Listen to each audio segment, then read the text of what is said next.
Just like on offense, there's a new coordinator this season for the Alabama defense, but he is no stranger to Coach Saban and the Crimson Tide. The defensive coordinator on Coach Saban's initial staff at Alabama back in 2007, Kevin Steele now returns to the Crimson Tide for the third time in his career.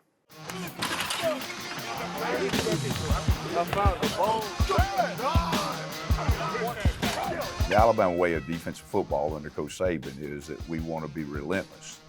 Relentless in our effort, relentless in our physicality. When it comes to physicality in football, that's a mindset. That's not something you put on in the locker room. You've got to practice that way. It's got to be in your DNA. You can't go in your locker and put toughness on. It's not in. It's our job as coaches that we create that mindset. That's it. We create practice situations where physical and mental toughness is just natural for an Alabama football player. Strike good! We have good players here, and they are very coachable. They're very committed to what the process that Coach Saban has in place. And it's a matter of us just making sure that we coach those guys to be the very best they can be, because we have a chance to be very, very good. Strike!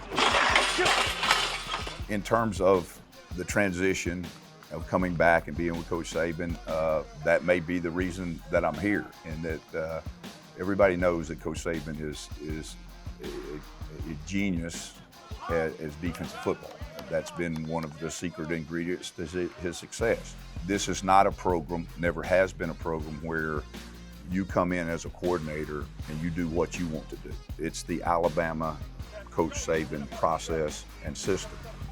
And it's always easier if you've been exposed to that before. We have a very, very smart defensive staff room.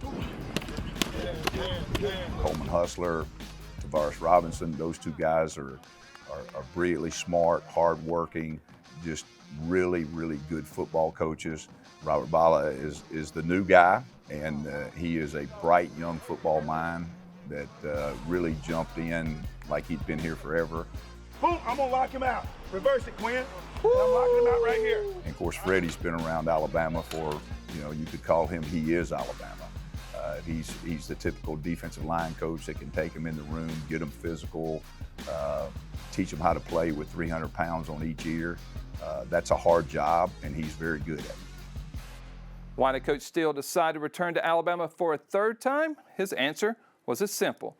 The University of Alabama and the history of the Crimson Tide, to be able to work alongside the best that's ever done it in Coach Saban, and the players here are committed to excellence, and for him, it's fun to coach guys like that. Reporting from the Crimson Tide Production Studio inside Bryant-Denny Stadium, I'm Christopher England with Tide TV.